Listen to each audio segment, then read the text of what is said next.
സുഹൃത്തുക്കളെ, സഹോദരങ്ങളെ, അപ്പോൾ ഡൽഹി സ്ഫോടനവുമായിട്ട് ബന്ധപ്പെട്ട് മീഡിയകൾ, കേരളത്തിലെ പ്രത്യേകമായി മീഡിയകൾ ഒരുപാട് കഥകൾ മെനഞ്ഞുണ്ടാക്കുന്നുണ്ട്. ഡൽഹിയിലെ സ്ഫോടനം ആക്രമണമല്ലെന്ന് റിപ്പോർട്ട് വന്നിട്ടുണ്ട്. അതെ, പക്ഷെ സംശയിക്കണം, ഇതിന് പിന്നിൽ സംഖ്യകൾ തന്നെയായിരിക്കും. അല്ലെങ്കിൽ ഇതിന് പിന്നിലെ കാരണം എന്തായിരിക്കും? എന്താ സംശയം? നേരത്തെയൊക്കെ വടക്കേ ഇന്ത്യൻ മാധ്യമങ്ങളായിരുന്നു മുസ്ലിങ്ങളുമായിട്ട് ബന്ധപ്പെട്ട വ്യവസായികളെ ആയിരുന്നാലും ബിസിനസ്സുകാരെ ആയിരുന്നാലും എന്തെങ്കിലും വളരെ തുച്ഛമായ മീഡിയകളാണുള്ളത്. അതിനെയൊക്കെ ടെററിസ്റ്റിനെ സപ്പോർട്ട് ചെയ്യുന്നു, തീവ്രവാദത്തിനെ സപ്പോർട്ട് ചെയ്യുന്നു, അതിനെ സ്പോൺസർ ചെയ്യുന്നു പറഞ്ഞ് ഇല്ലാത്ത കഥകൾ മെനഞ്ഞുണ്ടാക്കുമായിരുന്നു.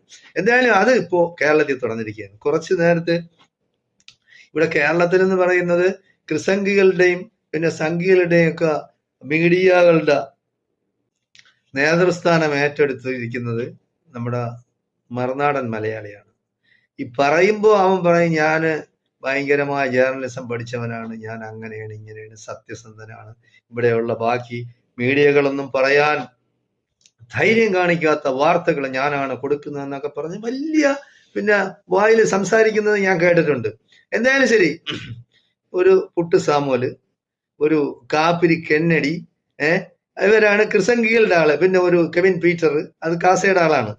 ഇവനൊക്കെ അതായത് വിശ്വസിക്കാൻ കൊള്ളാത്ത, ലോകത്ത് വിശ്വസിക്കാൻ കൊള്ളാത്ത രണ്ട് പാർട്ടികളാണ് ഇങ്ങനെയുള്ള ചെറ്റകളായ ക്രിസ്ത്യാനികൾ. നല്ല ക്രിസ്ത്യാനികളെയല്ല ഞാൻ പറയാം, എനിക്ക് ഒരുപാട് നല്ല സുഹൃത്തുക്കളുണ്ട്, അച്ഛന്മാരും ഉണ്ട്, നല്ല അച്ഛന്മാരും ഉണ്ട്. അവരൊന്നും ഇങ്ങനെ സംശയം മുസ്ലിങ്ങളുടെ മണ്ടയിൽ വെച്ച് പുലർത്താറില്ല.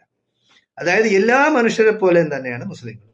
ലോകത്ത് ഏതെങ്കിലും രാജ്യത്ത് മുസ്ലിങ്ങൾ രാജ്യത്തിന്റെ ഒറ്റ കൊടുത്തതായിട്ടുള്ള ചരിത്രം നിങ്ങൾക്ക് പറയാം? കാണൂല. ഇന്ത്യയിലായിരുന്നാലും ശരി 99% പേരും ഒന്നീ സംഘികളായിരിക്കും, രാജ്യത്ത് ഒറ്റ കൊടുക്കുന്നവര് സംഘികളായിരിക്കും, അല്ലെങ്കിൽ ക്രിസംഘികളായിരിക്കും. നിങ്ങൾ ചരിത്രം എടുത്ത് പരിശോധിക്കാം, നേരത്തെ ഉണ്ടായ സ്ഫോടനങ്ങളോ അത്.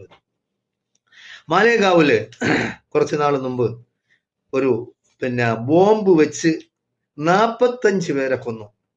അപ്പോ അതും തീവ്രവാദം, ടെററിസം, ഭീകരവാദം, അതെല്ലാം മുസ്ലിങ്ങളുടെ വണ്ടി വെച്ച് കെട്ടി. അവസാനം പിടിച്ചതാരെയാണ്? പ്രഗ്യാ സിംഗ് താക്കൂർ.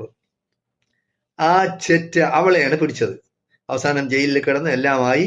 ഇന്ന് ആ പ്രഗ്യാ സിംഗ് താക്കൂർ എന്ന് പറയുന്നവളുടെ ജോലി എന്താണെന്ന് അറിയാം? BJPയുടെ MP ആണ്. അതായത് 45 പേരെ ബോംബ് വെച്ച് കൊന്ന പ്രഗ്യാ സിംഗ് താക്കൂർ ഇന്ന് BJP MP ആണ്. അതായത് പ്രൊമോഷൻ.